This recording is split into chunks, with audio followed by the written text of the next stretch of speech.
Open Your Eyes is brought to you by the Belize Bank, our country, your bank, and SMART, bringing people together.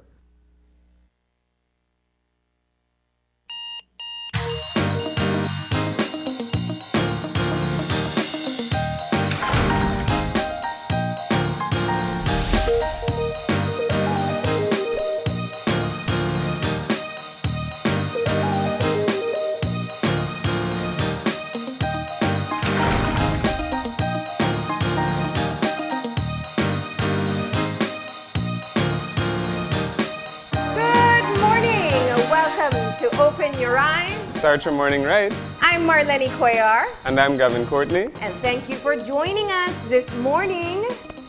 It is a lovely Wednesday, hump day. Yeah, I know. Sky's looking a bit cloudy.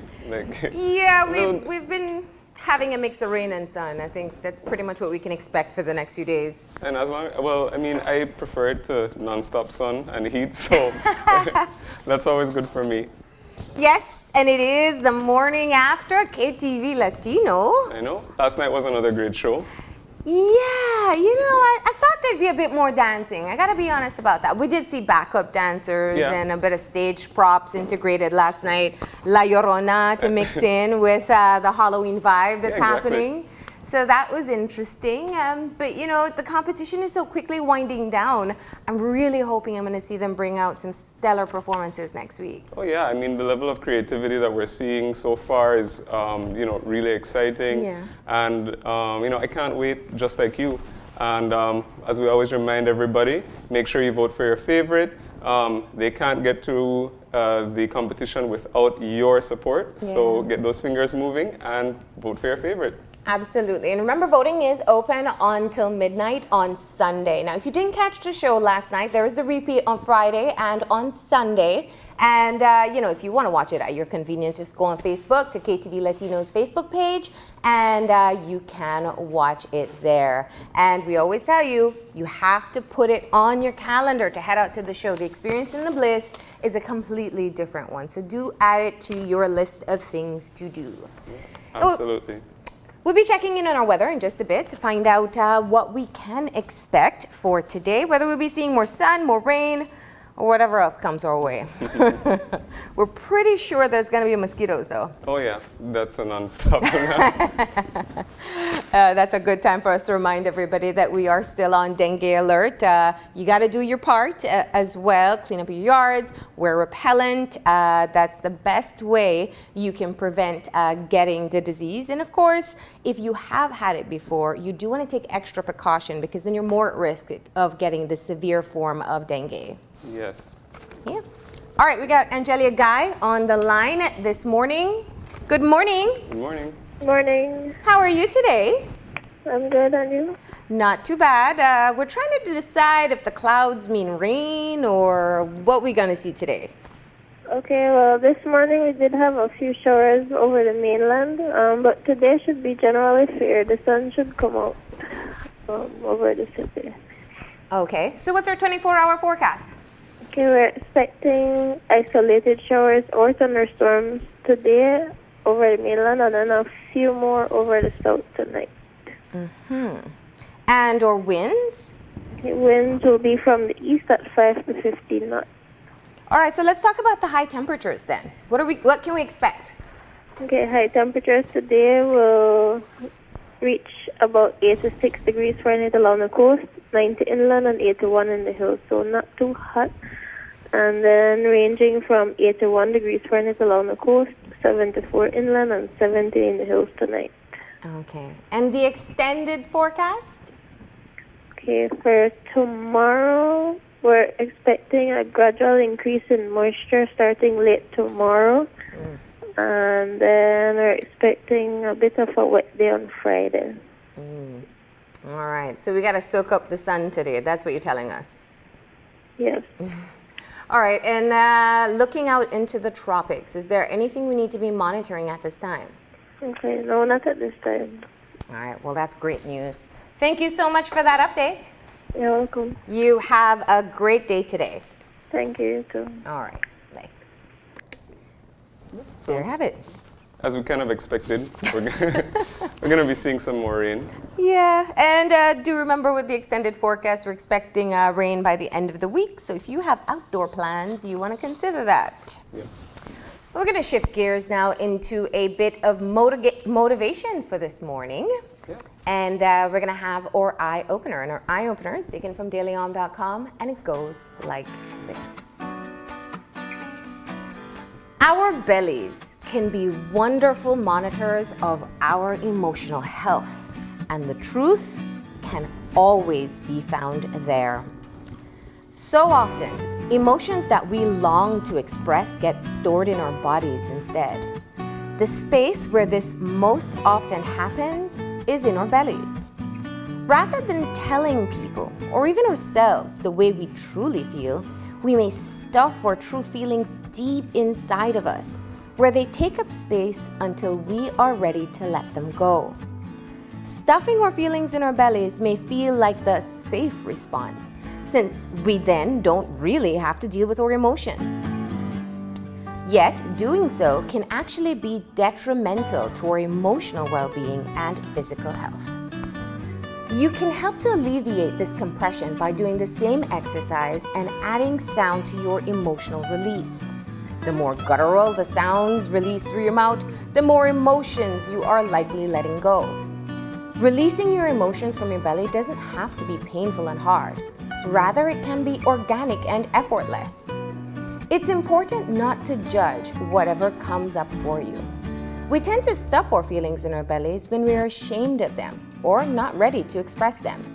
There's nothing wrong with having feelings, whatever they may be. You can't help your feelings.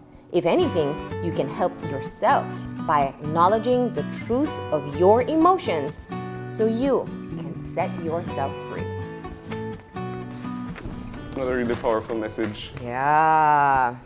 I mean, a lot of us struggle with keeping things inside, keeping your emotions bottled up. And as you know, that builds over time. So eventually you're almost like a pressure cooker of emotions. So it's really important to express yourself, get everything out of your belly, as it's stated.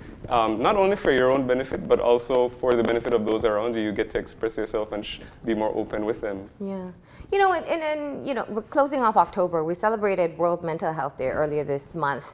And I think it's a very good reminder for everyone. We all have different emotions that we experience. Many times we don't feel comfortable expressing them, but the idea of keeping it locked up can really affect you. And I think that was the part of the eye-opener that really stood out to me. One, it affects your physical health. Yep. Pretty much everything that you physically can experience can be aggravated by stress. And you're talking strokes, you're talking heart attacks, you're talking Ulcers. aches, pains, ulcers, just so many different stress-related illnesses that you can experience. But your emotional health is important as well. And so when you do have a lot bottled up inside, and if you can't get the opportunity to release it on your own, it's always a good thing to find someone who can help, get professional help, talk something through, and you'll find yourself feeling a whole lot better. Right. So that's our eye-opener for this morning. Now we got a great show lined up for today. I know. We are going to be speaking first about something really exciting that's happening in Belize, and that is a Caribbean Association of Judicial Officers Conference. Their 6th biennial conference, which begins tomorrow, October 31st. Yeah. And it's going to be the 10th anniversary. We have some pretty prestigious guests with us who are going to be telling us all about what their expectations are for the conference. The second part of our show, as November comes around, we start talking about diabetes, a very critical issue for us here in Belize. And so the Diabetes Association is going to be talking about some of the awareness activities that they have planned. And finally, we are going to be speaking with Baked. It's that time of year where we get a lot of pumpkin spice treats, and they're going to be in here to talk about all the different types of treats they have at their bakery, and they're going to be showing us some of the best seasonal treats that they have to offer. Definitely looking forward to that. And so that's what we're going to be doing this morning. Definitely want you to stay locked in. And as we go to our break, we are going to leave you with a birthday shout out. And today we're saying happy birthday to Joel Jones. So from all of us here at Open Your Eyes on Channel 5, we're wishing you a very, very happy birthday, Joel. And many, many more. Yeah, and enjoy the cake. All right, so we're going to go ahead and take a break. And when we come back, we're going to get our first conversation started. So please, stay tuned.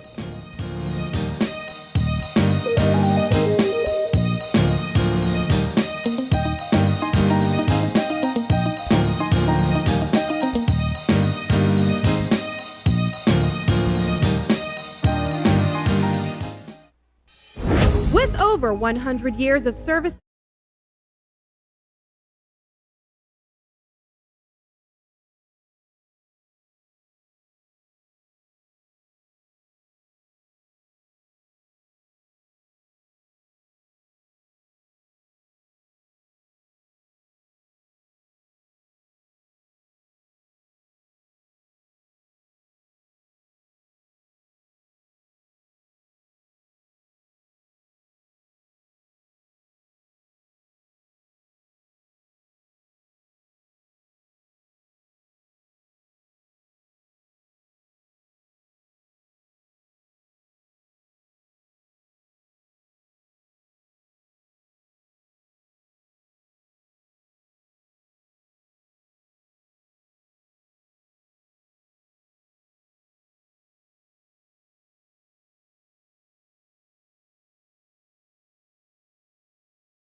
Welcome back to Open Your Eyes. If you're joining us now, we are speaking about the Caribbean Association of Judicial Officers 6th Biennial Conference. And joining us now, we have a star-studded couch to speak about the conference. We have with us the Honorable Mr. Justice Adrian Saunders, who is the President of the Caribbean Court of Justice. We have also Mr. Mr. the Honorable Mr. Justice, Chief Justice Kenneth Benjamin, who is the Chief Justice of Belize, and also the Honorable Mr. Justice Peter Jamadar, who is the chairman of the association, or CAJO, and is also a justice of the Caribbean Court of Justice. Good morning, and thank you for joining us. Good morning. Our pleasure. So perhaps we can start off with a discussion for the benefit of our viewers and speak a little bit about what exactly CAJO is and what work it aims to achieve by the conference. Perhaps Justice Jamadar can start us off with that. Sure, certainly. I've only become chairman very recently. In fact, President Saunders has been chairman of the association from its inception. In about 2007, the Conference of Heads of Judiciary decided that it was in the best interests of the region to bring together judicial officers from throughout the region. And the intention was to create a forum where judicial officers could do further education, could share with each other, could have time together in a region that is separated by sea, and also to become cognizant of and to explore new developments in the law and systems, all in service of the improvement of judicial services for the people of our region.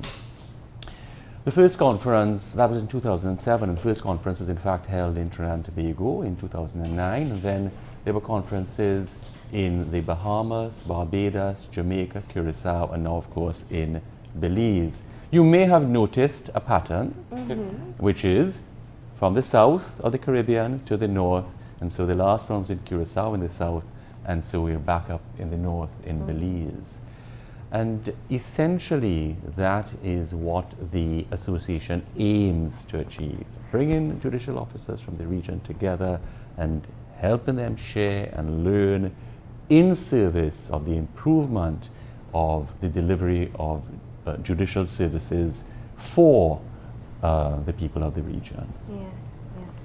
Now, Justice Saunders, the Caribbean Court of Justice is actually a very important ally and partner for CAJO, kind of underscoring the importance of looking at the judicial system across the Caribbean. Why would you say it continues to be such a large part of what your office does? Yes. The CCJ actually is indispensable for the formation of an organization like CAJO.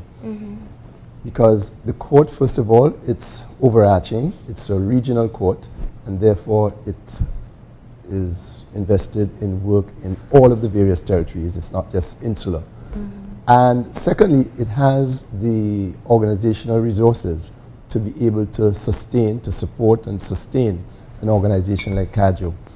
Part of our strategic plan actually is focused on regional outreach, because the court just doesn't see itself as a forum for hearing cases from those states that send their appeals to us, or from Caribbean states that are dealing with the CSME part of our operations. Our focus is more about developing Caribbean jurisprudence, bringing judicial officers together and ensuring that, as Justice Jamadar has said, we enhance the delivery of justice throughout the region, so that CAJO and the CCJ form an inextricable unit. They're both dependent on each other for the delivery of services throughout the enhancement of the delivery of judicial services.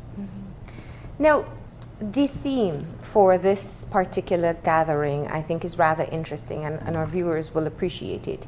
You're looking at building public trust and confidence. And it resonates because I think there's always a challenge in people being able to understand how the court system works, whether it was fair, and that really, that opinion is usually based on what you believe in the first place. When you have a gathering like this, how do you move beyond what you know your work is to be able to ensure that others, specifically the public, understand your work? That's a very important issue. And in fact, it is one of the reasons why we have an organization like CAJO, because very often judicial officers can lose the focus on the public that they serve. It's important to view the administration of justice from the start, or to see the administration of justice as delivering services, and we are the service providers, and the general public are the customers. How do we satisfy our customer base? What are the things that they're looking for? How do they assess judiciaries? How do they assess judicial officers? And a lot of our programs are geared towards that, building the confidence of the public in the judiciary, looking at those issues that the public are focused on. They are interested in equality, they are interested in courtesy, they are interested in efficiency, they're interested in ensuring that they have a good experience when they interface with the courts. They're not so much interested in the competence of judges. They take that for granted. And therefore, you need to focus more on those things that the public is invested in. And at these conferences, a lot of our programs are geared towards those kinds of topics. If I could just add to that and bring it to this program in Belize. So we have something on delay reduction, we have something on gender-sensitive adjudication, we have things on the development of the rule of law. And so these are topics that of concern to the people in the region. You know, delay, we can't avoid the fact that that is a real issue. There are a lot, in terms of gender, this is a very current and historically important issue because of some of the inequalities that have existed.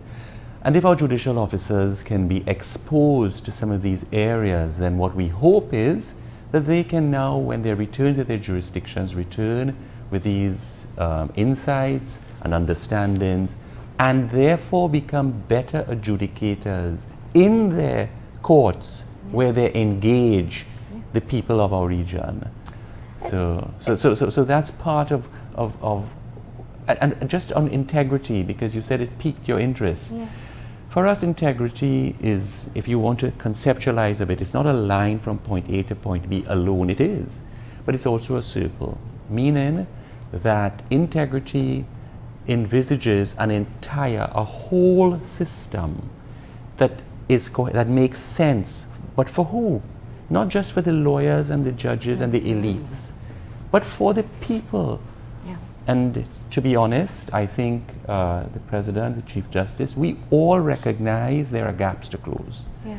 And that is a commitment of the CAJO, and that is a commitment that these conferences make. Because we have to always recognize there's a gap, there are gaps, and what are we doing to close the gaps?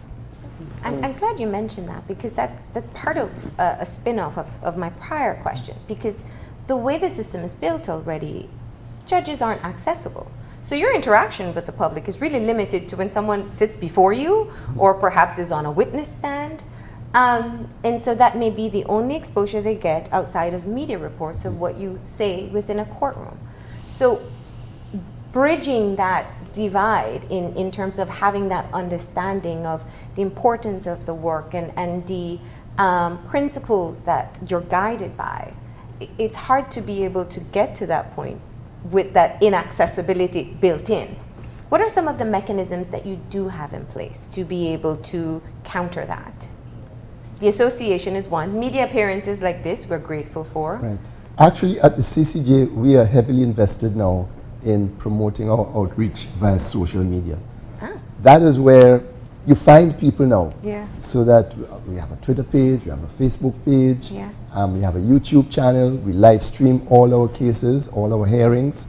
So we want to make justice more accessible. Just as you said, the traditional notion is that justice is a cloistered virtue that people somehow can't access unless they are lawyers or actual litigants. Yeah. And we want to crack that open and to ensure that people are able to view our proceedings.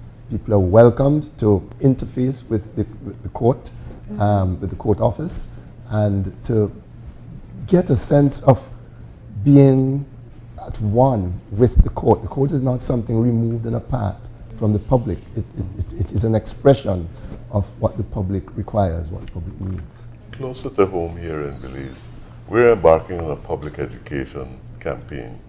It's going to be a project that's assisted by the Juris Project out of Trinidad and Tobago. It's based in the Caribbean Court of Justice. We recognize that there's some mystique that is attributed to the court, which we have to dismantle. And if we don't dismantle that, people will continue to think that there's something going on of which they're not aware, and when there isn't. So it's important for us to demystify the court, to ensure that its processes are understood. One person once said that it's not so much the decision that means something, it's the process you use to get there. And so it's very important that we expose ourselves, so to speak, to the public. And that's going to be coming. It's a hard road to travel, given the fact that over time, courts have been generally conservative, and there's been no interaction. I don't say little. There's been no interaction with the public. As you know, in Belize, the only time that we get some words out of the court is at the opening of the law year. That's right. When I make my speech, and there's not much more after that. Sometimes we get officers who go on the media, but they deal with specific issues, like, for instance, mediation, which is becoming very current. But when it comes to the things that really matter to the public, we're not out there. And so it's a very important step we're going to be taking. And I hope the media holds our hand and walks with us along that road. Okay, and I just add two things. One is that, so this intervention is maybe the beginning of this development in Belize, Chief Justice. You're here, live on TV, not just saying, but also answering, holding himself open and accountable. We don't know what you're going to ask us, but we're here. And I think for all of us, for the three of us, and for the region, that today is an important step. Yes. Maybe unprecedented in the history of Belize, but a very important step in the region. Just a little anecdotal piece that you may find interesting. I only discovered and became aware last night, there was a little event we were at, that there are 5 heads of judiciary right now, all of whom graduated from the same class from the Cavil Law faculty, and are spread throughout the region. I'm going to let the President share those names with you, but before he does that, what I want to say is, I think as the court itself becomes indigenized by people who have not only lived in this region, but who have been educated in this region, their understandings of what our people need, their understandings are different. And I don't think it is a coincidence. Even today, President Saunders and Chief Justice Benjamin are here. Maybe even me, because I am no different, just not in the same year. Maybe not in the same class, but not in the same year. But that's anecdotal. I'll let President Saunders share those names, but I don't think it's insignificant in the evolution of how our judicial systems are going to become more indigenized and relevant in our region. President Saunders, you want to share, share a little bit of important information for the region? He's still stuck on the graduating here. It's actually a little uncanny, because in that year, the class of 1975 at the Cable Campus Law Faculty, you have, of the CARICOM states, 9 states whose Chief Justices are from that class. You have Chief Justice Benjamin, Chief Justice of Belize. You have Sir Marston Gibson, Chief Justice of Barbados. You have Anthony Smelly, who is the Chief Justice of the Cayman Islands. And then I am the head of the Caribbean Court the President of the Caribbean Court of Justice. And in a sense, it's more than 9, because as President of the Caribbean Court of Justice, you have a sort of overarching responsibility, because all of CARICOM send their cases to the CCJ when we deal with the CSME treaty. So it really is very unique. And I think that this brings up an interesting topic, given that I think the University of the West Indies is probably unarguably one of the greatest tools for regional integration that we've had so far. But as a region, we still face certain issues in terms of growing together. You know, for example, with the CCJ, not all CARICOM nations have signed on to the CCJ's becoming its court of final appellate jurisdiction. So what sort of issues do we face when it comes to regional integration in the judiciary, and how can perhaps we improve the situation going forward? Right.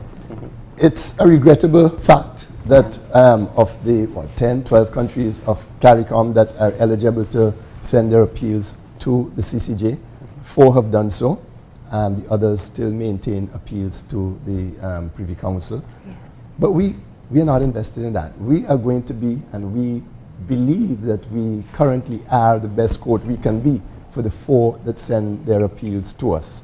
And I think it is fair to say that the people in those countries, the countries of Belize, the Commonwealth of Dominica, Barbados, and Guyana, are happy with the Caribbean Court of Justice as their final court of appeals. As to the peoples of the other states that don't send their appeals to us, well, in time, I think that they will get the message, but we are concerned simply with being the best court we can be for Barbados, Guyana, Dominica, and Belize. And we had an experience in Barbados last year when, in fact, there was an elections, general elections in Barbados, and the Prime Minister of the country made some remarks about the court that were not very complimentary. And it was amazing to see the response of the Barbadian people to those comments. I mean, I was blown away by the level of support that there was among ordinary people for the court. And well, that Prime Minister didn't fare very well during the general elections that were held subsequently. Perhaps not necessarily because of his comments, but... but it's an interesting point, because when judges meet, one of the questions that we discuss is, what is our source of power? If the executive says something, they can bring to bear to enforce their decisions the force of the armed services or the police services and so on. They have known elements of power that they can use to uphold their decisions. Yeah. What is the ultimate source of power of a judiciary? It's an interesting question because for many jurists, the answer lies in maybe an unrecognized place. It's in the people. Judiciaries, their source of ultimate power lies in the trust and confidence that people have in the judicial system. And that is what, when a judiciary makes a decision that, as in, for example, the Guyana case or the Barbados case, may go against an executive, why doesn't the executive turn against the judiciary? Because they may pay a price, an ultimate price at polls. And that's the people saying to executives, hold on, don't interfere with our judiciaries. And that is why our theme of integrity, a pathway to trust and confidence, is very important. Because judicial officers need to understand that if they sacrifice integrity, they lose public trust and confidence, and actually they lose their power. Because the power doesn't come from another source.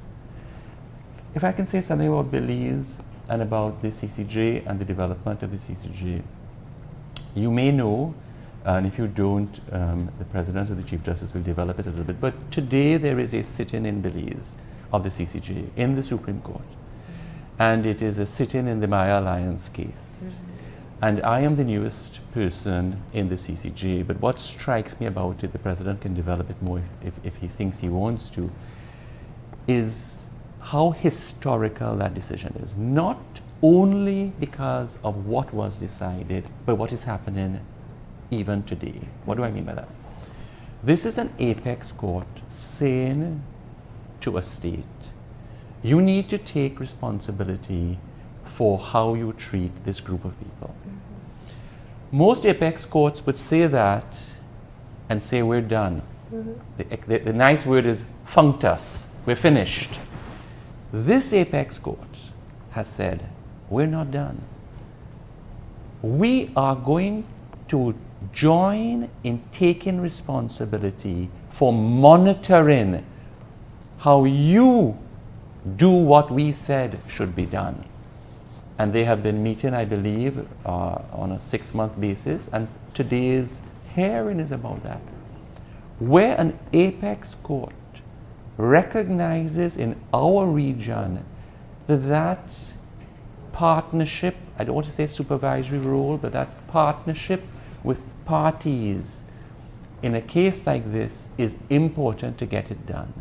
So without making comparisons, it begs the question, could an apex court that does not understand its people ever have conceived that that is what it needs to do to bring true justice for a significant group in Belize?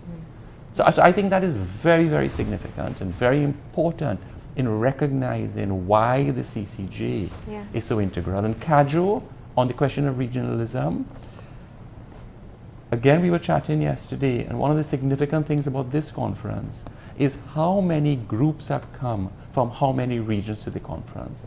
Usually the numbers are made up by the local jurists, because you're on site and there are cost and economic and time factors. Exactly. There are significant contingents from everywhere. And that Cadjo is also becoming a center, a regional center for regionalism in, of course, the justice sector. And just to add to that, there is a component of the conferences dealing with the rights of indigenous peoples.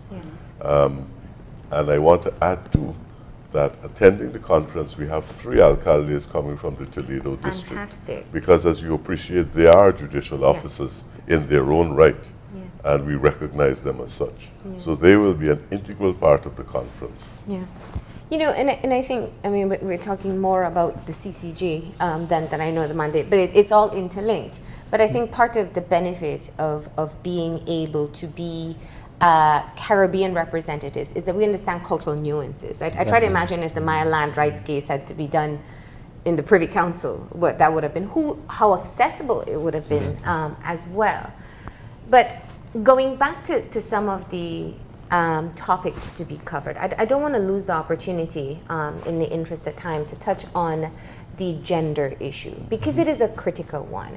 I think that when we think of how things play out within the court, at whatever level, I don't know how often or what lenses a judge is allowed to put on to understand sensitivities within a case. As much as you can understand the cultural nuances of indigenous communities, whether in Suriname, a Caribbean island, or Belize, how much do we understand the gender sensitivities that now exist in our country? And how do you plan to approach this topic in your gathering this time around? Yeah, well, some years ago, Cadjo decided that it was going to focus on gender issues.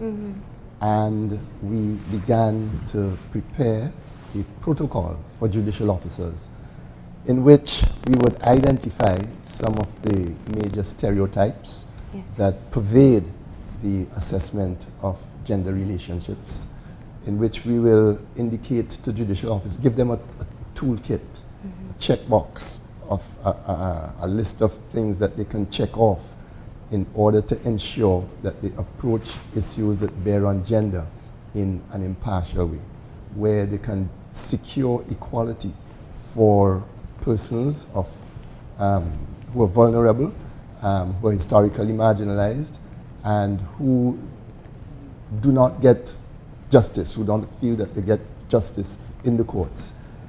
And then we began to train judicial officers on this protocol. And I remember in one of our training sessions, I was completely blown away when a judge got up and said that she had been attending the training sessions, and in one of the latter sessions, she indicated that had she not gone through that training exercise, some of the decisions which she had made in recent times may have been decided in a different fashion. But because of the training and because of her exposure to ways in which equality should be should be attained, that it made such an impression on her that her whole orientation to adjudication was altered. Now, if you multiply that throughout the region, you can see where there can be a significant shift in approach for persons who come to the court expecting justice and are met with judicial officers who perhaps may still unconsciously have some of the stereotypes that pervade the society, and what change can be made by that kind of training. So we are very heavily invested in this area because we think it is extremely important. Yeah. And just to add to that, you may know, and if you don't, it's important that you know that Belize in November 2018, Chief Justice formally, and was the second country in the region to formally publish and adopt the protocol. The process of the protocol was that the UN Women helped with CAJO produce a generic draft, but it was sent to each jurisdiction. And each jurisdiction had to take that draft and indigenize it for the jurisdiction. So Trinidad and Tobago has one and Belize has one, but they are different. They are core concepts that are in common, but there are nuances that are unique to each jurisdiction, and that's really remarkable. One of the big things that we push in it is the difference between formal equality, that same treatment equals equality, and what we call substantive equality, which is that you can have different treatment for people who are differently situated. And so that's very, very significant in a very practical sense. Yeah. How does the justice system respond to a single mother with children when you say, who has to work to provide for all of these children, has to say, well, okay, court is adjourned to 9 o'clock tomorrow morning. That is actually a gender-sensitive response. Why is it insensitive?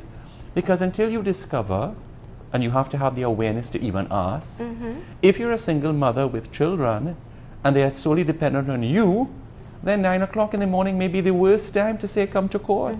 Because your and your children's lives depend on your income and your earnings, and 9 o'clock puts that job at risk. Yeah.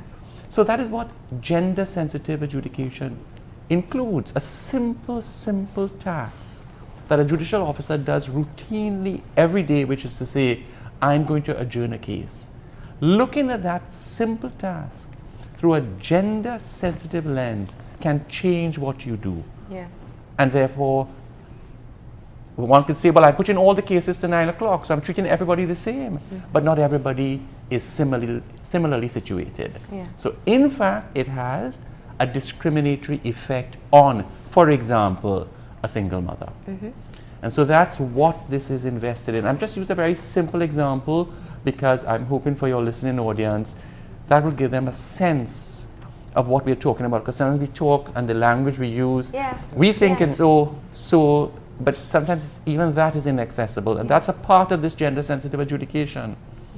The language we use, how we communicate.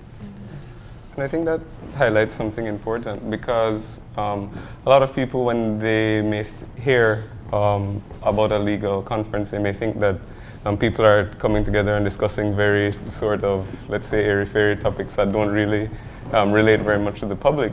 But when I was looking through some of the items on the agenda, it seems that most, if not all of the topics seem very pointed and focused at delivering very practical solutions to some of the issues that they face as a region. So what perhaps are some of the other milestones that have that CAJO has achieved, because even though this is the 6th biennial conference, we are at the 10th anniversary of the first. So what has over the years has been achieved? Perhaps Justice Saunders, having been the chairman for so long, could speak a bit about that. Sure. I think first and foremost, CAJO has inculcated among judicial officers throughout the region a sense of family, that we are all working towards the enhancement of judicial services in the region, that we have a lot to teach each other.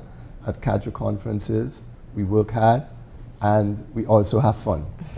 Here in Belize, we're going to go to Altona. We're going to have some social events, so that it's a very packed conference, but everyone in the day, we are hard at it at the sessions, and in the evening, we wind down. Yeah. But we've also formed a number of partnerships with donor agencies that are invested in some of the things in which we are interested, like, for example, UN Women. There's the Jurist Project that is funded by Canada that is aimed at enhancing the administration of justice in the region. We've just begun a development with a German foundation called GIZ that is also very much interested in the development of the rule of law. And because as judges, we can't go out there and have raffles and raise funds and accept donations from the private sector, some of whom would be coming before us. Yeah. So we have to get funding from somewhere for our programs, and so developing these partnerships is also very important, and that's something that we've been also doing. Yeah. You know, we touched on some of the social aspects, and I think the human aspects of what you're hoping to accomplish in this conference, looking at Indigenous rights and looking at gender equality, but there are also some really tangible objectives that you have set out, looking at pretrial detention and alternative dispute resolution. Exactly.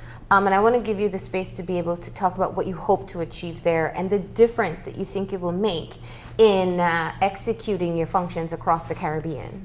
Right, but we want judicial officers to be independent, that is to be impartial, to be competent, that is to know the law, to know what they're doing, to be efficient, to get through their work in a timely fashion, and to deal with the public in ways that satisfy public needs, and to engender public trust and confidence. And so among those four main pillars, we try to structure our programs. So some are geared towards impartiality, equality. Some are geared towards efficiency, case management, appropriate dispute resolution. Some are geared towards engendering public trust and confidence, and so on. So we try to get a mix of each of those main pillars, so that you get a well-rounded judicial officer. We also have a program on judicial stress. That's right. I did see. Yes. We're getting there. That's why we had that what's important motivation is for you this morning. We actually have a psychiatrist who comes in to facilitate that and deals with aspects of mental health, because judicial officers are inevitably under tremendous stress. And so taking care of them and help them to understand what is required for them to take care of themselves should make them better judicial officers when they have to walk into their courts and try to dispense justice. Chief, you want to chat a little bit about how the pre-trial detention segment is important in the region and for... It has been of concern to us throughout the region, and especially in Belize that has the problem. We have a lot of persons on remand, an unacceptable amount of persons on remand, and the time it takes for them to get to trial is a distressing thing to the members of the public, to the people who are detained and their families by extension, and of course the victims who would like to see a resolution for these cases. And everyone knows that the longer you take to get the case to trial, the more problems you will have getting the witnesses and getting the case off the ground. So it's important for us to address pretrial detention. My experience tells me that Belize is not alone in this, but I can speak only to the situation here in Belize. We have an unacceptable amount of persons on remand, and it's always a cause for concern among the judges of the criminal division. We've taken steps to try to address those concerns. One of them is that we introduced the concept of case management. It didn't exist before 2016 in criminal cases. Now the judges manage the case from the time it gets into their hands. They determine how long the case is going to last, what it means to get the case quickly to trial. In other words, they've taken charge of the case. Prior to that, the situation was the judge waited for the case to come on, and then tried it. But no longer are we dealing with it in that fashion. We're actually managing the case from start to finish with the inputs from both the prosecutor and the defense. Yes. And it's important that we do that, because if we don't, the cases will languish in the system. Yeah. And every time we listen to your news, we see that being highlighted. Yeah. Yeah. And it's of And it grave is an concern. injustice. It is an injustice. It is recognized, and I've even spoken with the CEO of the prison where they've had to make special accommodations now because what was first allowed for people on remand has to be taken into consideration how long they'll be there before they get to the court. Isn't an ideal situation, but things that have come as a consequence. But since you have moved towards the case management done by the judges, have we seen any alleviation on the problem? We've seen a very slight movement, but it's a work in progress. Yeah. One of the things about changing and introducing rules is that you have to change people too. And that's always the challenge, is to get people to buy in to this whole new concept of case management. I'm happy to say that we're trying to piggyback on this, and the civil jurisdiction has done very well in case management, and we hope to have the same successes when it comes to criminal case management. But it did take some doing to get judicial officers on board for that. I'm happy to say that most of them are on board, and we hope that they will understand that time limits are important. Because we've had wide consultation, and the rules provide 4 time limits for criminal cases. Just to put it in perspective, this is a regional problem. In Trinidad, it is particularly bad. In fact, very recently, there's some preliminary research that shows there are people on remand for up to 10 years, and there are 1 or 2 exceptional cases which far exceed that, which is obviously unacceptable. And so that the CAJO, in putting this session on, is recognizing a problem, trying to respond to it, and through that process of education, hope to bring about change. The Chief Justice said something that's very important, in which the CAJO also tries to address. Knowledge-based education is important, but knowledge-based education without behavioral change education often does not achieve the targets and the expectations. And so a big part of what we have discovered as judicial officers, which is actually why judicial education is judge-led, is that we as judicial officers have to learn how to change our behavior. You have to walk the walk. That's right. Absolutely. And so that our education doesn't just package knowledge, information, but actually targets behavioral change education, which is quite innovative. Yes, yes. As you're speaking, I wanted to perhaps get you to weigh in on the concept of the work that you do in being able to administer the rule of law. We know in the Caribbean that some of us, and I can speak for Belize, we have still on the books some very antiquated laws that will very much go against the concept of gender equity or rights of indigenous people, or looking at some of the human rights concepts that we have all within our own interactions come to accept. What is the balance between being able to have the literal application of the law versus the concept of where we are as a society? Yeah, that's very important. And it's one of the things that I've always thought that CAJO should be interested in. And in fact, we've attempted to deal with it. And that is the link between interpretation of law and our social sciences. Unless you have a sense of the history of the country, unless you have a sense of the political, economic, sociological aspirations of the country, then your interpretation of law could be very limited.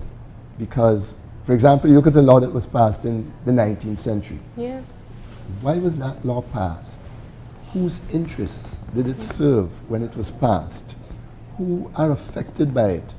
When you come to interpret that law in the 21st century, if you know those things, then you are in a better position to determine whether you interpret the law expansively whether you interpret it restrictively, whether you interpret it very, very narrowly, because you have a better sense of how the law affects the populace of today.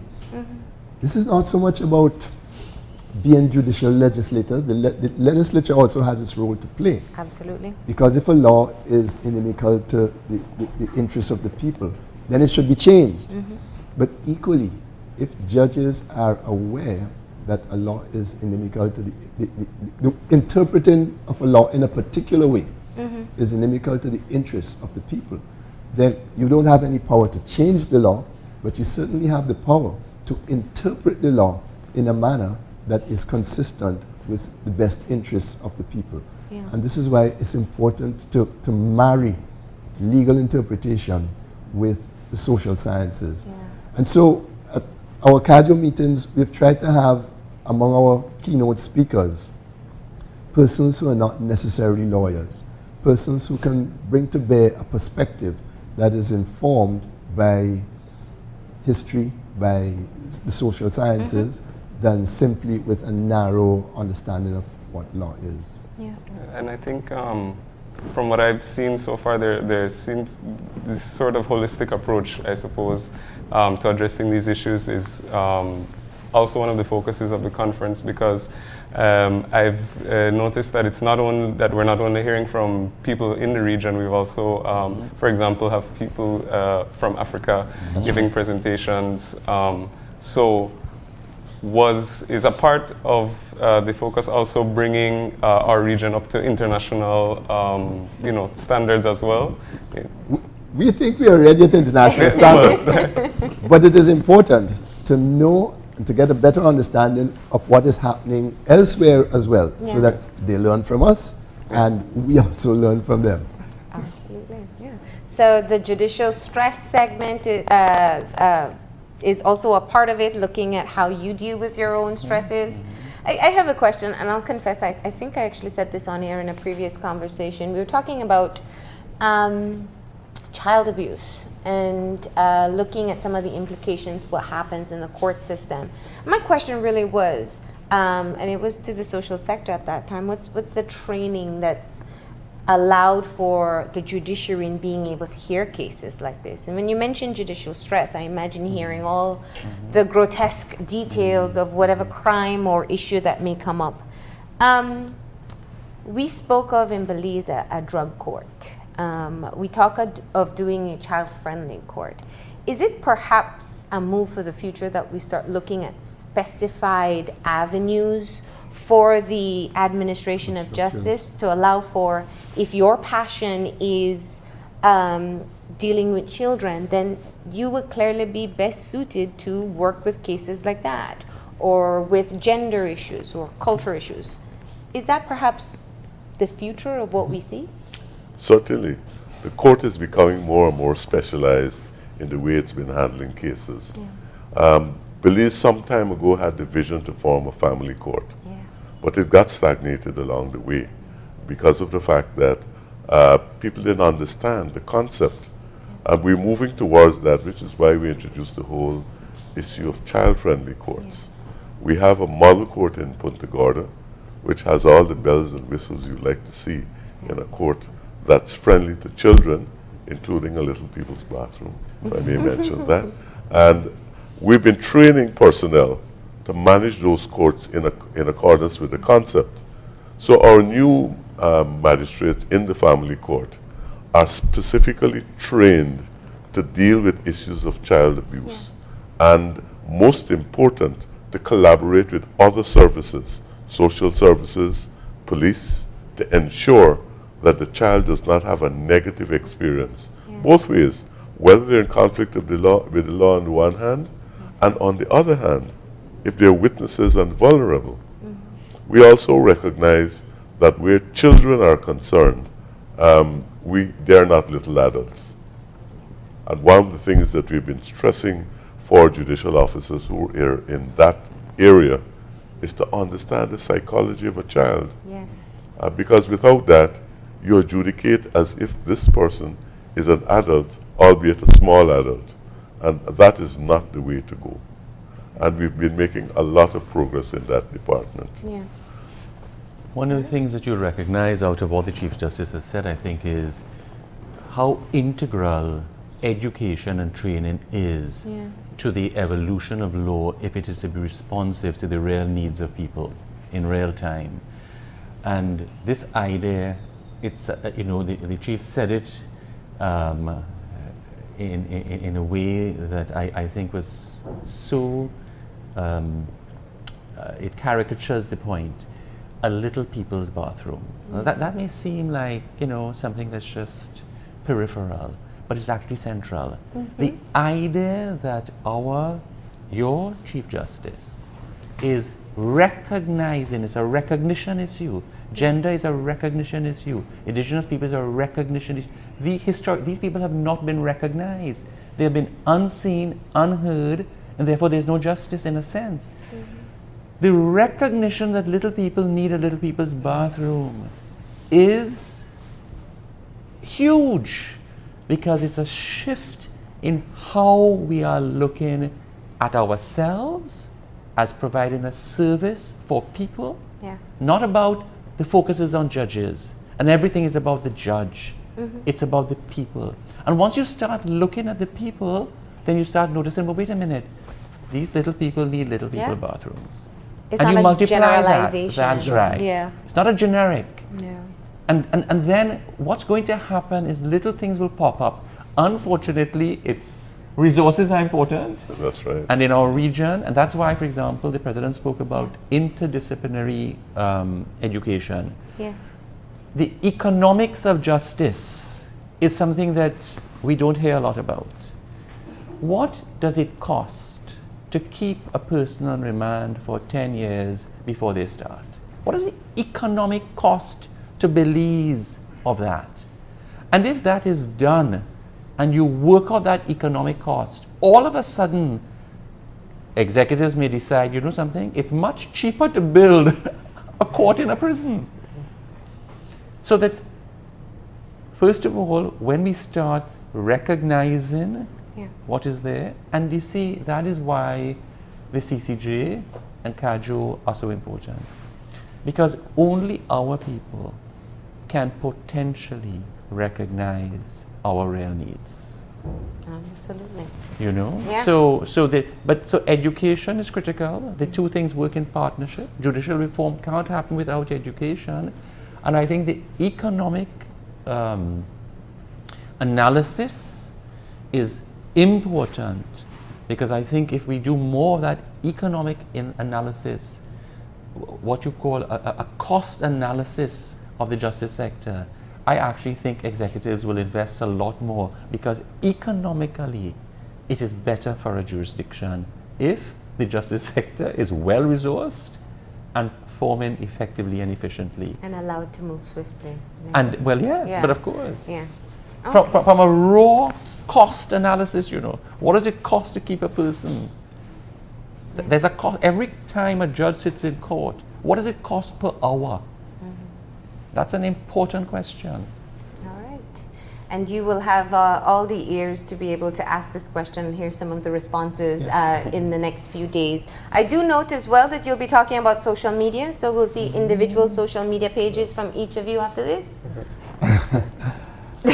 There's actually an issue kidding, about judges being involved in social know. media, which is being Yeah. worked out now. Yeah. But certainly the courts, Yeah. we encourage courts to have social media platforms to link with their public. And it is interesting to see it for the simple fact that you're looking at where the public is and Exactly. where you can get their eyes as well. I wanted to throw that in so our viewers would know that as well. But we want to thank you for coming in. We are out Our of time. pleasure. It was a very productive conversation. There's a lot that we learned. There's a lot that you have on your agenda as well. And we hope you have a successful conference. Thank you so much. Thank you for having us. Thank you.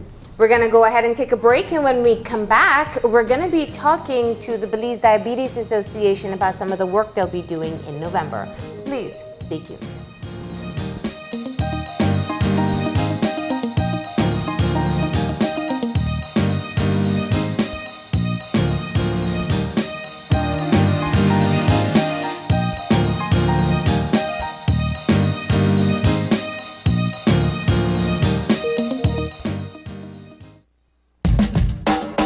65 years ago, Don Omario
Red means stop, green means go.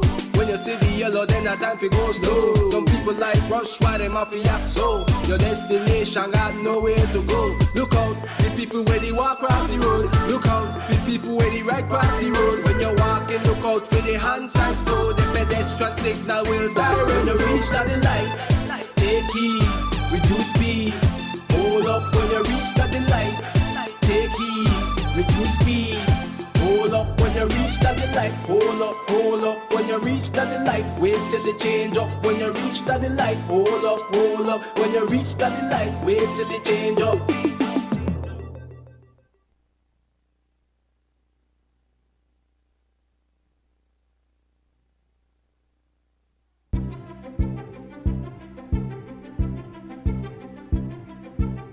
In a traffic roundabout, some common mistakes when turning a quarter of the way around are entering into the circle and not yielding to traffic into the circle, making a right turn from the left or inside lane, exiting the circle and not yielding to pedestrians or crosswalks. For a quarter of the way around, the correct approach is to enter from the outside lane, signal right, yield to pedestrians and traffic in the circle, proceed when safe, and exit in the right lane. Remember, choose your lane before entering, slow down, yield before entering and exiting the roundabout, and use your signals.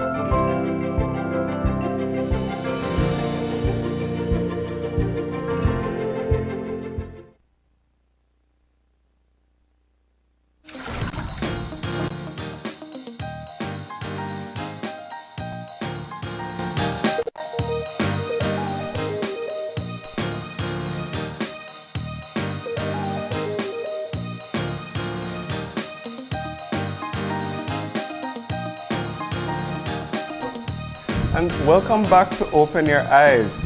We are talking with the Belize Diabetes Association about all of the exciting activities that they have planned that are coming up in the month of November. Joining us now are William Dawson, who is the Public Relations Officer for the association, and also Ms. Desiree Daniels, who is the President of the Belize Diabetes Association. Good morning and thank you for joining us. Good morning. Good morning. Thank you. Thanks for having us. So, jumping in to a lot of activities that we have planned, what types of activities is the association planning, and what type of awareness are we looking to raise for what's that things that have to do with diabetes? Mm-hmm.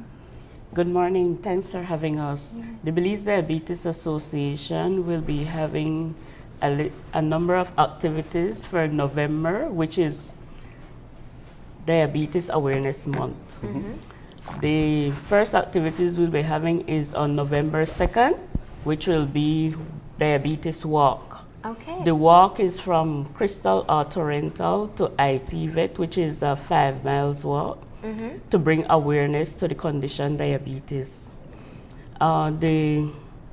The general public is invited to join us in this walk, and transportation will be provided from ITVET to go up to Crystal Auto Rental from 5 o'clock in the morning, 5 to 5:45 in the morning. Okay.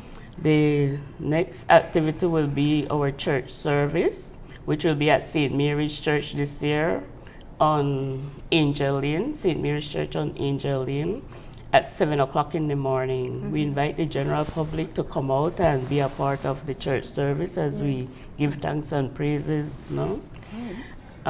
Thereafter, we'll be doing some talks in the school and in the workplaces as well to bring awareness to diabetes.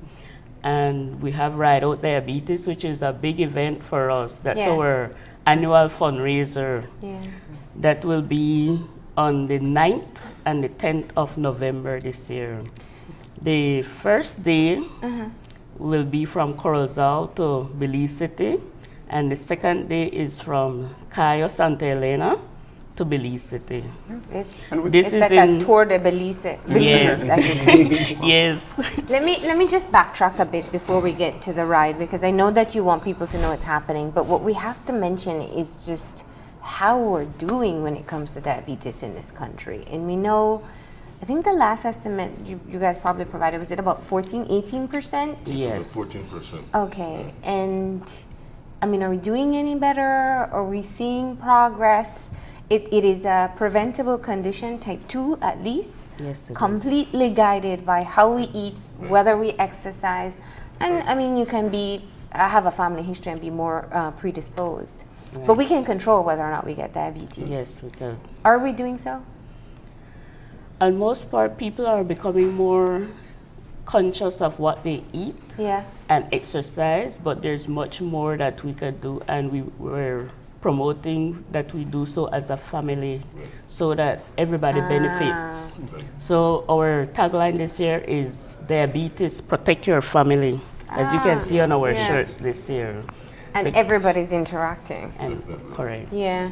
So when we speak about, you know, spreading awareness, what is exactly the focus? Are we talking more about people living with diabetes, or is it talking about lifestyle in general? What is it that you want the public to take away from if they participate in these activities?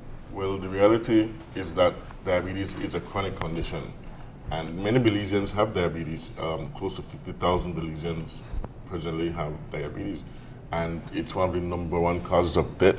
And so we cannot emphasize enough, like Mr. said, in terms of building awareness. Yeah. Belizeans need to understand the condition, and it's not a death sentence. It's just that you have to maintain a disciplined lifestyle. And Belizean, by culture, we're not really good at making good decision making when it comes to our health. And so with the family, we have to understand that it is going to take everyone within the household to understand the condition and to work towards preventing it. In my case, as usual, I always talk about my son, DeAndre, who has been diagnosed from he was 4 years old, and the entire family had to get involved. Yeah. You know, the support is important. Yeah. And it's so key, because I'm sure if DeAndre grew up in a house where he has special food or he has special requirements and everybody else is having unhealthy food, Right. his life would have been a struggle from a really young age. Yes, indeed. And you know, I have to say that he's doing much better now. He's 18 years old, and he's not visiting the hospital as frequent as he used to, because he's now becoming more aware as time goes by. And so we're trying to let everyone understand that the support is important, and like you mentioned, it has a serious psychological effect, especially in a young child. And so we don't want that child to feel left out, and it's important, like Mr. Des said, for us to go into the schools, because that's one of the main playgrounds, I'd call it, where bullying happens, and the staff and administration need to understand the condition also, so that they can identify a child who is suffering from the condition. Now, you said bullying. I remember once I did an interview with a child with diabetes, and they said that they get teased, that they call them sugar baby or sugar belly. Yes. Or when they had to be rushed away for an emergency, it became an issue with the other kids. Or the opposite can happen, that they're handled with, you know, extra care. Oh, you can't run around because we don't want you to get hurt. Right. How do you work? What do you do in the schools? Do you talk with the kids, but also with like the administration to understand the uniqueness of the situation? Yes, we do. We talk, just recently we had a talk at one of the schools whereby the staff, it was at a staff meeting, and we sensitized the staff about handling children with diabetes, because they do have children who are living with the condition in their school. So we talked to them about how to care for these children, what are the signs to look for, and what to do when there's a high, which is hyper, and a low, which is hypo. And so we sensitize the staff about diabetes and educate them more about the condition. And you know, speaking of education, is one of the focus of the association also speaking about management of the disease in terms of not only, you know, your lifestyle choices, but also are people who live who are living with diabetes, are they knowledgeable enough about, access to the right sort of medical facilities, medication? Does the association also assist persons who need that information as well? It's great that you asked that question because we get a lot of questions at the association about, I've just been diagnosed with diabetes, what should I do? Yeah. What should I eat? Because there's a lot of misconception about what to eat and what not to eat. So we have a monthly meeting every third Saturday of the month. And at that meeting, we have specialists who come in, doctors, nutritionists, different, to talk about diabetes. So we have the ongoing education every month at our monthly meetings at ITVET at 4 o'clock in the evening.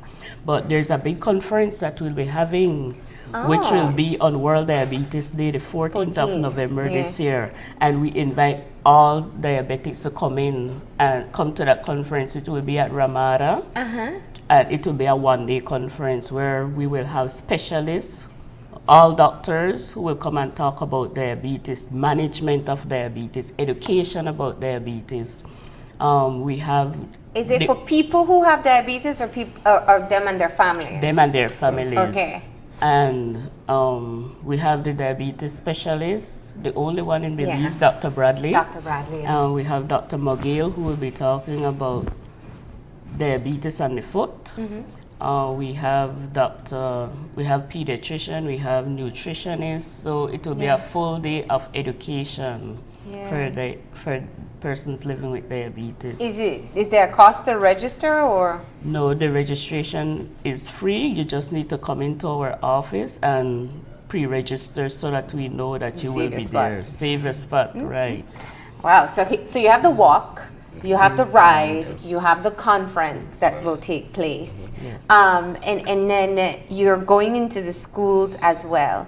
I have a question about what you find when you go in there. I know that recently you've been doing some testing too, to kind of find out whether or not children are diabetic or pre-diabetic. What are we finding when you go in? It's interesting because it varies as you go along. With any chronic condition, we advise that testing is important, and that's why we are rolling out this testing campaign. And a part of that is especially geared towards, like I said, students and administration, because some students who are diabetics have reported that they have been sanctioned by teachers within the classroom setting. Remember, one of the side effects of being a diabetic is frequent urination, extreme thirst, tiredness, and these type of things. So the administration and staff have to be aware of the things that are the side effects and come along with the illness, that at the end of the day, students are not being unfairly treated within the classroom setting.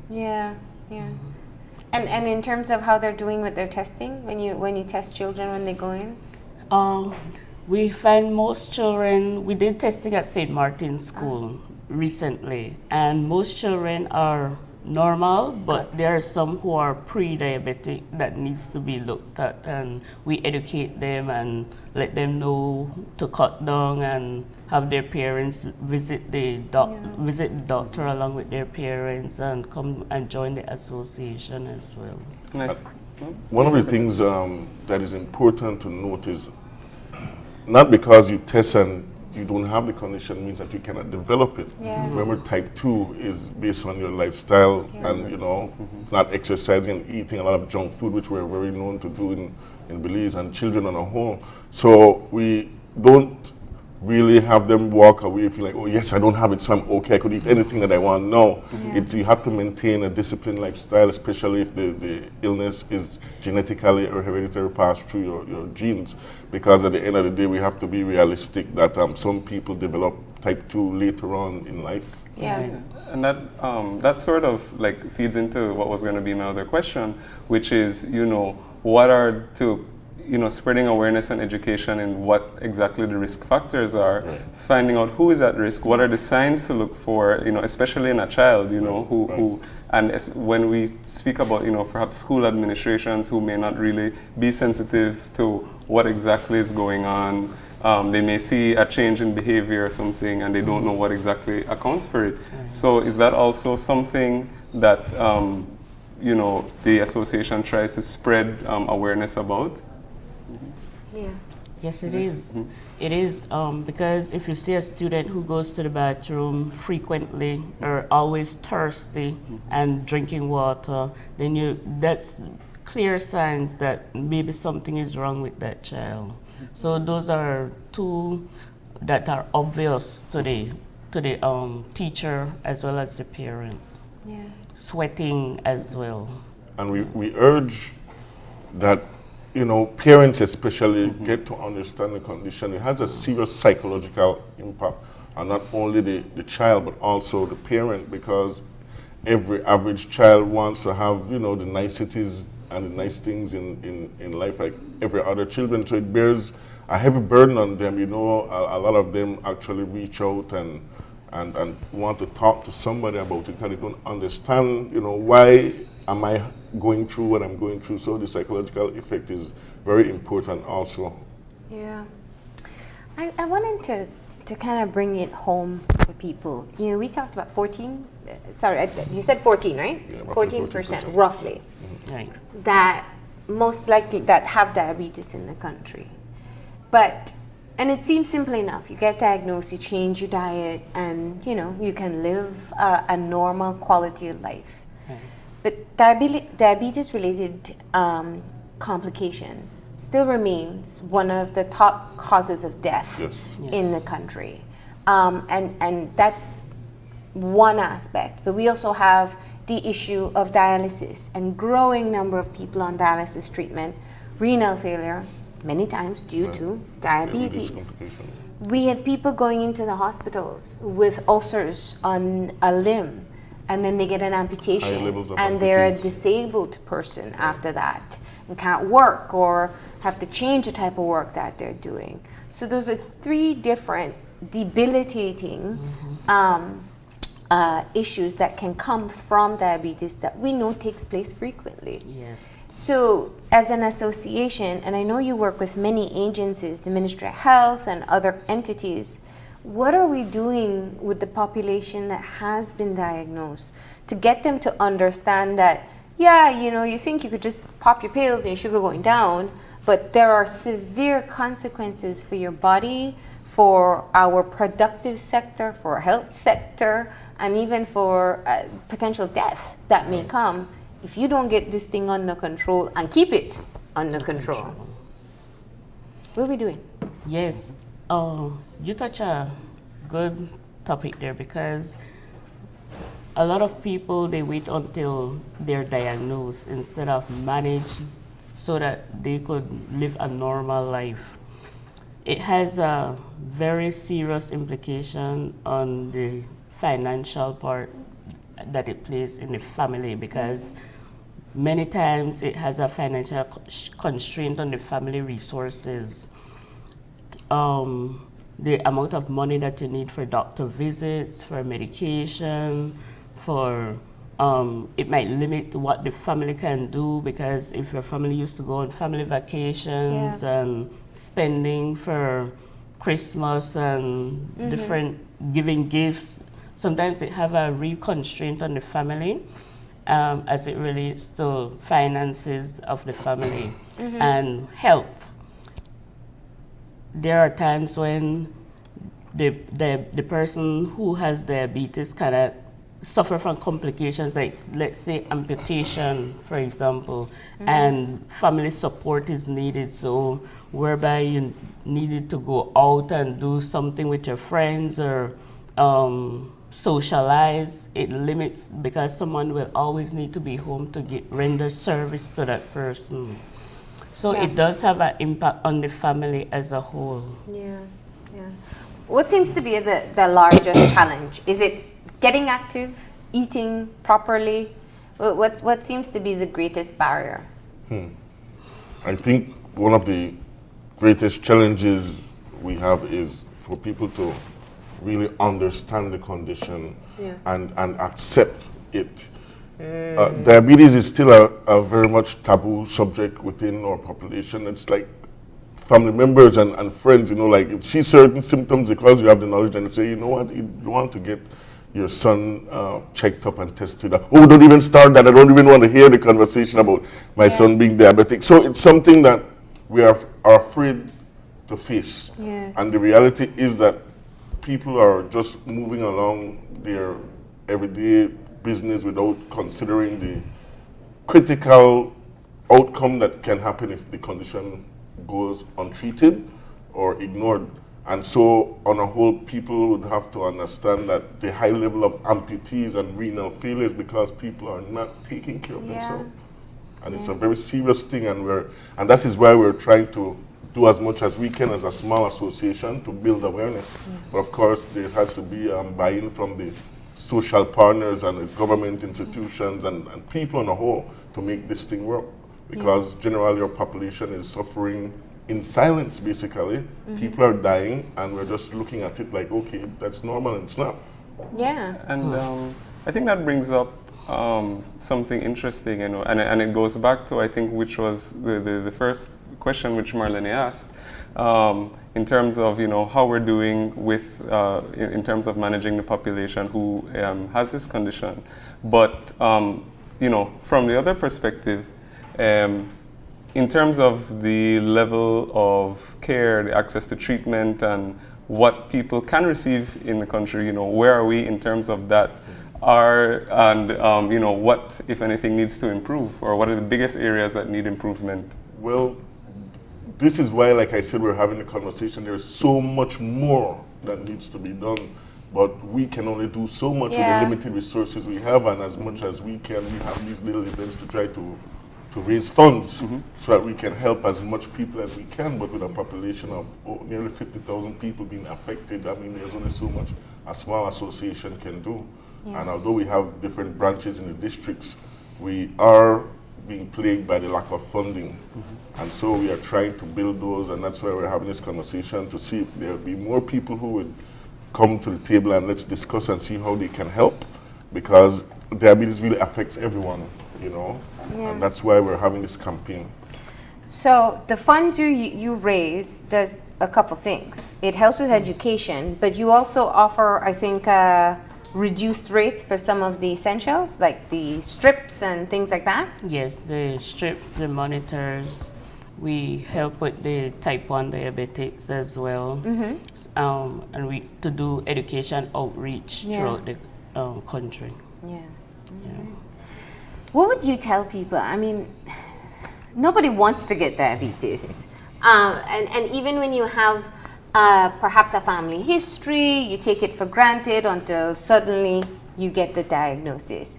What do you find is the one thing that helps somebody come to that point of acceptance that, okay, it's a chronic condition, I'm never going to get rid of it, but I have to make the changes that are necessary to better my own life? What do you find helps people to make that transition? That skeptical face is a bit worrisome. Yes, because a lot of people, they don't worry. They would say things like, well, something have to kill me, or I will eat whatever I want, and things like that. So it's challenging. However, I think just pushing more education and showing people the change in your entire lifestyle when you develop kidney disease due to diabetes or amputation. It's more like Mr. Dawson said, a psychological thing. So you have to show them the psychology behind it, and they need to be strong in the mind as well to have control over yourself, to think more about making healthier choices, exercise, eat healthy. And it's not just about diabetes, it's just living healthier lifestyles in a whole. That's it's simple as that, that you would want to, everybody wants to live. I don't think anybody really would sit there saying, what I want to die, you know, essentially. But at the end of the day, we'd want to try to live as long as we can, you know, and it all boils down back to your lifestyle choices. What is it that you're trying to achieve? You know, I try to tell my son going forward that, you know, you're a young man, you want to live a normal, progressive lifestyle like any other young person does. So you'd have to take care of yourself every day You don't get a day off on it, you know. So it's something that you go to sleep on your mind, you wake up with it on your mind, and know that you have to take certain steps to live a long, progressive life. You know, and the sad part is that people say something's going to kill you, but very few people just have that quiet sleep that drifts to death. It's true. Yes. And in cases like diabetes, it would be a lot of suffering. Yes. It would be blindness, amputation, dialysis. Yes, some scary stuff. Many things that are painful, that are hard for your family to watch you go through. So it's not just saying, it's gonna kill me in a second. It's Hence a suffering and costly end. Hence the reason we call it the silent killer, Yeah. because of the silence in all the different complications that you go through. Yeah. All right, well, let's remind people how they can show their support to the Diabetes Association. We would like to invite the general public to come out and be a part of the Diabetes Walk, participate to show awareness about diabetes in Belize. What time does the walk start? 6 o'clock in the morning from Crystal Rental to IT Vet. And Ride Out Diabetes, we invite social riders as well as cyclists to join the ride, because the ride is not a fast-paced ride. It's a slow ride, and everybody could be included. The registration fee for the ride is $25, which covers snacks during the ride, drinks and food, as well as energy bars for the riders. No? So we urge the riders to come out and be a part of the ride and register for the ride, because there's a lot of riders who just come and join the ride, but it's a fundraiser, so we want them to register for the ride so that they could make a contribution to the association as well. Yeah. The church service on November the 3rd, Sunday, November 3rd, St. Mary's Church. And the conference, come into our November office and 14th. register November 14th, World Diabetes Day. Okay. I'd just like to remind people too that they can purchase one of these beautiful T-shirts at our offices on Mahogany Street and Central American Boulevard for just $25. We really need your support to carry on this work. All right. Well, we do hope that people have been paying attention and understand that you don't need a diabetes diagnosis to start to live a healthier life. And in fact, you can prevent getting that diagnosis if you start today. Yes. Right. Yeah. Definitely. Thank you so much for coming in. Best of luck with your activities. Thank you very much. All right. We're going to go ahead and take a break. And when we come back, we're talking about pumpkin spice treats. That's coming up after the break.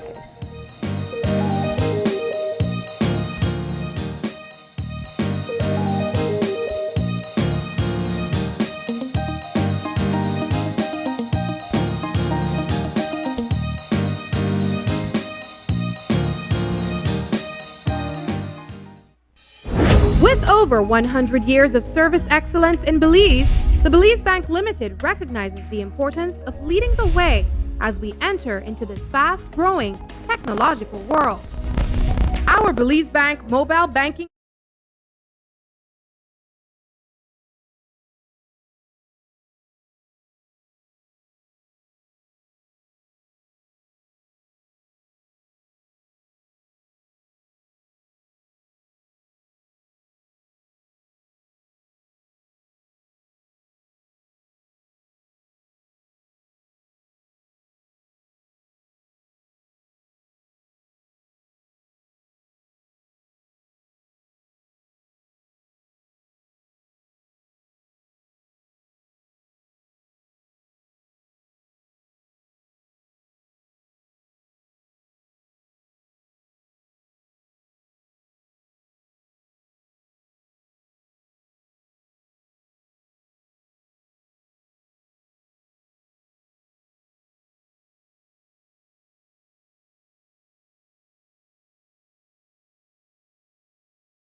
And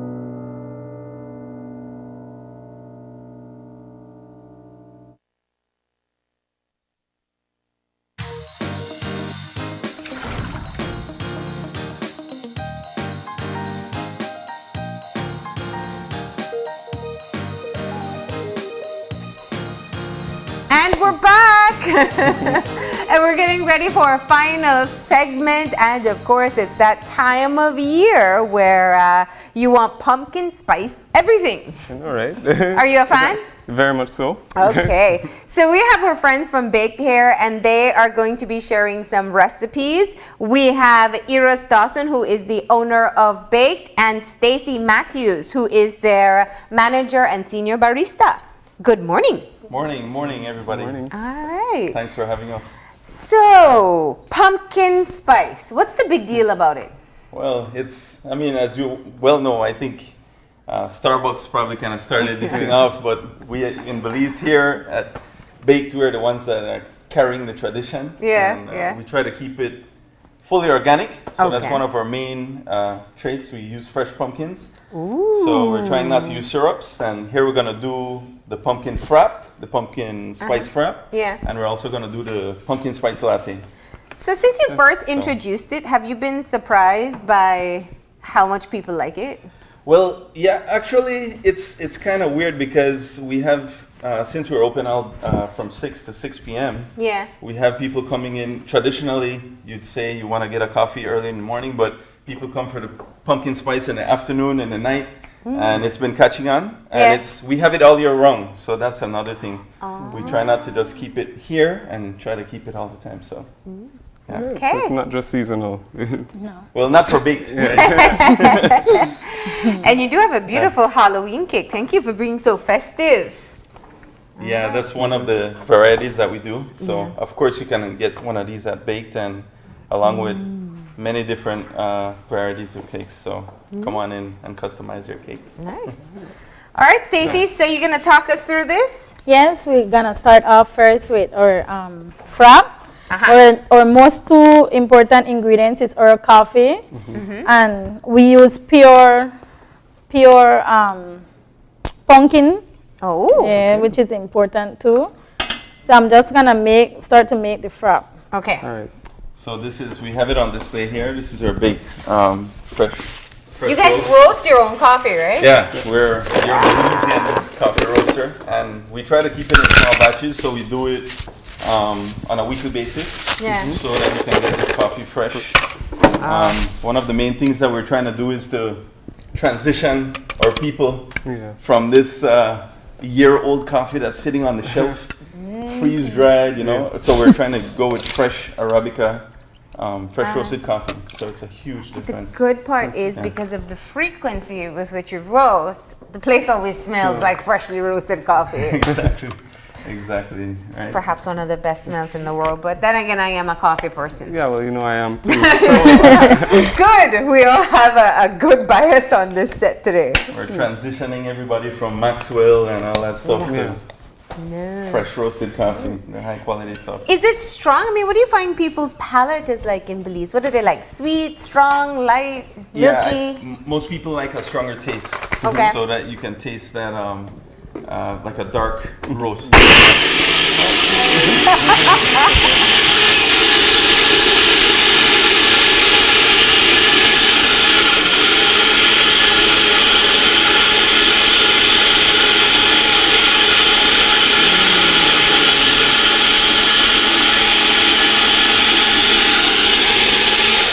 So we only saw some of what you did because we started talking. Do you want to tell us what you did?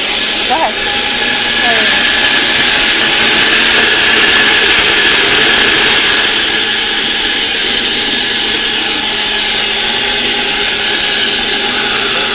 This is pumpkin? Yeah, I guess, yeah. So this is the pumpkin, right? Over here? Yeah, that's the actual pumpkin. Ah. So Stacy, what all did you?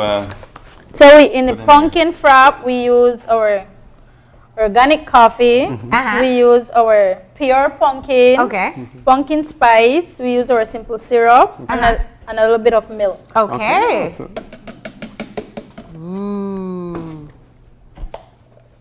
And this is really, I mean, I think for people who travel, that's really where you first get hooked on pumpkin spice. It's just a part of this time of year, like that prep going up to Christmas. Yeah. Exactly. It's kind of easing you into Christmas and the feeling and everything. Yeah. Oh, we got some whipped cream too. And we put whipped cream. We have our well, it's Halloween after all. Yeah.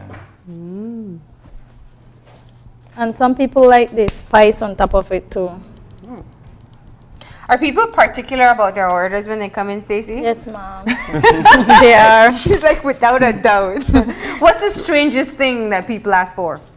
Some people will ask for almond milk. Some people ask for like with more coffee. They like it more stronger. Depends on and without sugar. Some people just do the pure pumpkin without sugar. Pumpkin without sugar? Or they will ask with Splendor, which is different. And what do you find is like the most popular thing that people order? The fraps. The fraps? Everybody goes for the frap. Well, I guess so they like it cold. They like it cold because of the weather. Like, yeah, I was about to I guess say. like as the Christmas coming in, they will be getting more latte, which we'll do it next. All right, you And go Stacey? ahead. See, she's a good barista. She's down to business. She does an excellent job at that. People, she already knows their drinks, so before they're seated, they have their drink on the table. So she's like that. So this is the tamping process. We try to pressurize our coffee properly. Here at Baked we do a bean to cup full service coffee scenario. So we try to take care in precision measurements and processes. Okay. And this is And a part I of think it. more and more people are beginning to appreciate good coffee. Like they don't just want the instant stuff. Yeah. Yeah. Have you smelled it? Do you do different roasts, like you do, or just dark? Yeah, we do. We do a lighter roast, a dark roast, and a medium. This would be more along the a darker city roast. Personally, I prefer a blonde roast. And Blonde has more caffeine, right? yeah, it does. That's what people don't know. We roast off a portion more of the caffeine along the process. So the more you roast it, the more caffeine actually.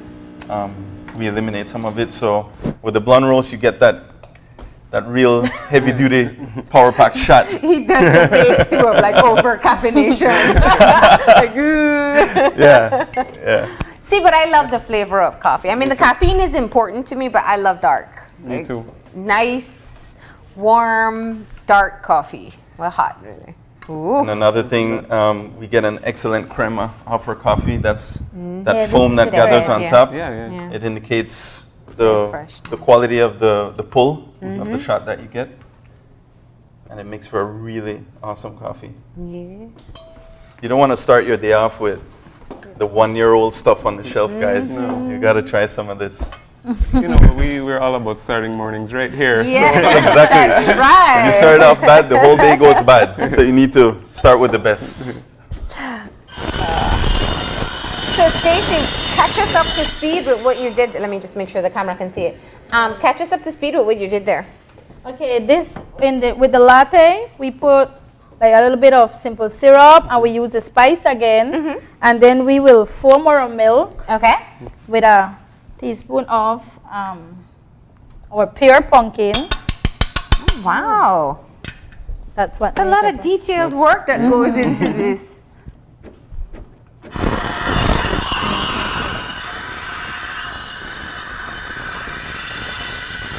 Yeah, just so you know, guys, we have all our products here on display. Yeah. They're wholesale products as well.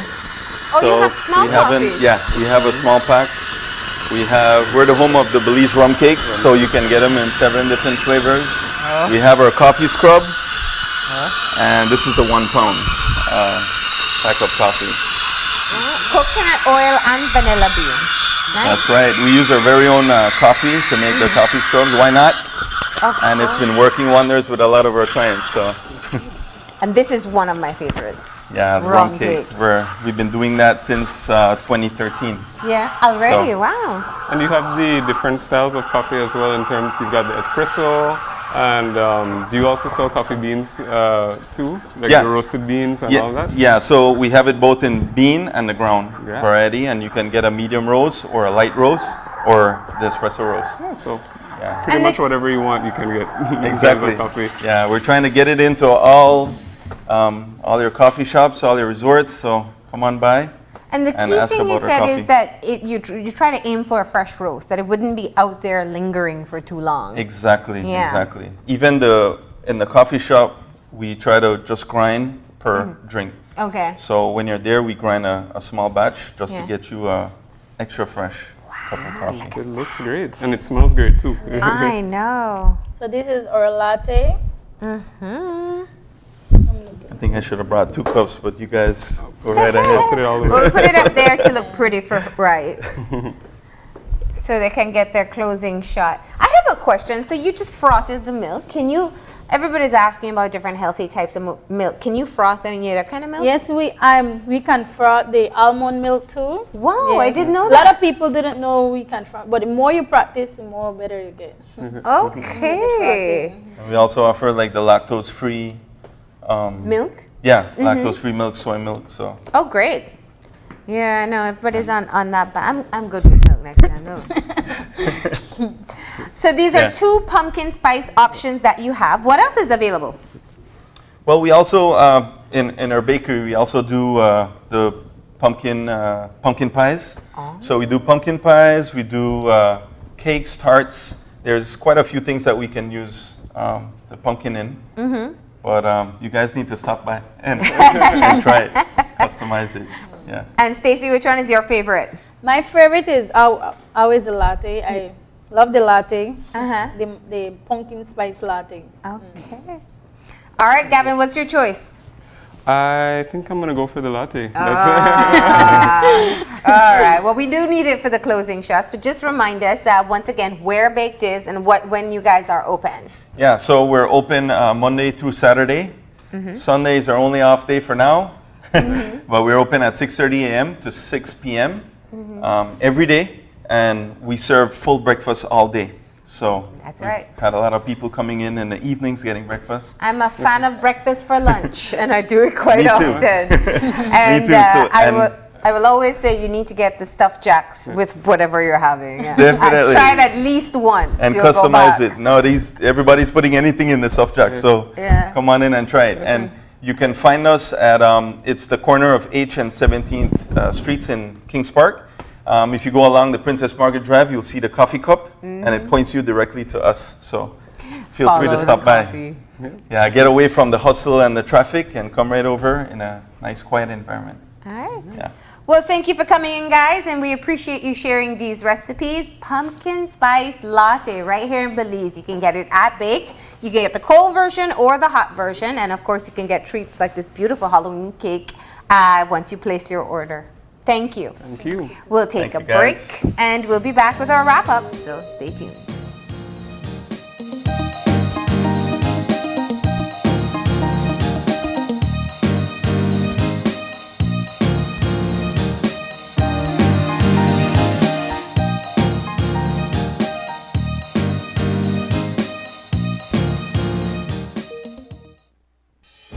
With over 100 years of service excellence in Belize, the Belize Bank Limited recognizes the importance of leading the way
your full-service telecom provider.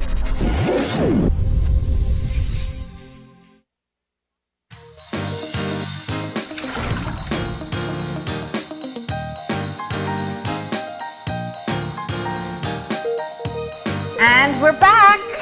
This is a really interesting and fun show. Yeah. You know, I always like it when we have some sweet treats on the show. Yeah, 2 days in a row. Yeah. Yeah, lucky me. But it is a season as well, and tomorrow we do encourage you to tune into our Halloween special.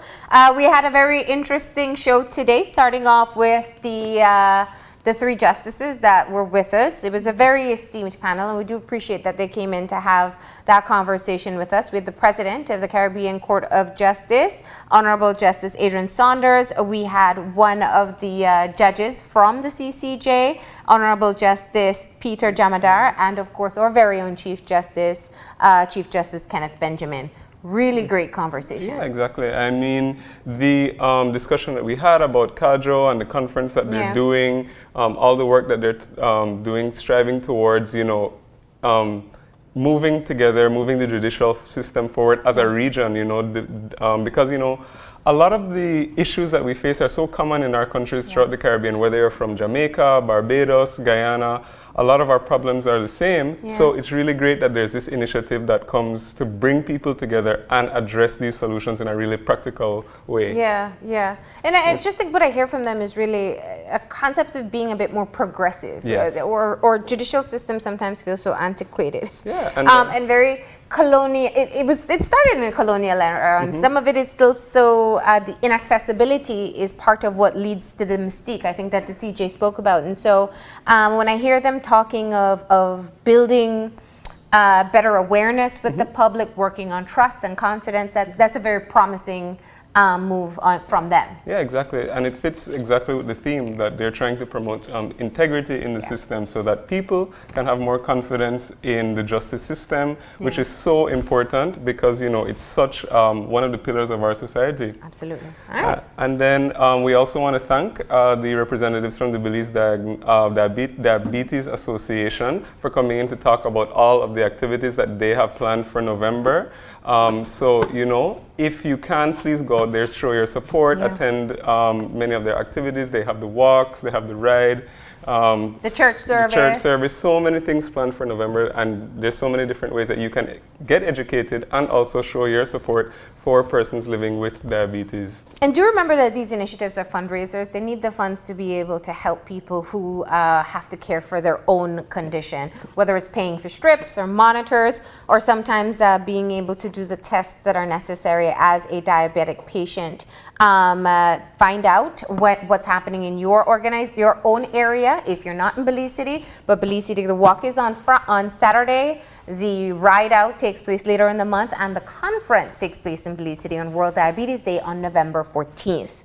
And then, key to remember, if you live a healthy diet, you can indulge in things like what we see in front of us. And you can walk it out at the Diabetes Walk if you want. Pumpkin spice everything. And I know you already cheated and started sampling, but it smells so good. I know. So, I mean, we do want to thank Baked for coming to us, showing us how they make their delicious treats. I can tell you firsthand, the pumpkin spice latte is great. Nice and sweet. And it's year round, so you don't have to restrict yourself to just, you know, this time of year. Yeah. And I'm pretty sure that everything else is great. I'm probably going to try and sample some more, you know me. Well, I love that everything is fresh. I mean, from the fresh pumpkin that's used to the fresh coffee that was brewed. I always appreciate that as somebody who loves coffee. And the idea is that we all love different seasonal things, whether it's around Christmas time. This is the particular time that pumpkin spice is delicious. And we all know that we get jealous when we can't get our Starbucks pumpkin spice, but now we can at Baked. Yeah, exactly. Okay, so that's our show for today. Remember, if you'd like to contact us, send us an email at oye@channel5belize.com. Drop me a line at marlene_oye@channel5belize.com. Find us on Facebook at Open Your Eyes BZ and on Instagram at OYEBelize. And remember to tune in tomorrow morning at 6:30 when you open your eyes. And start your morning right. Until then, keep your eyes, your mind, and your heart open. We'll see you soon. Enjoy your day, Belize.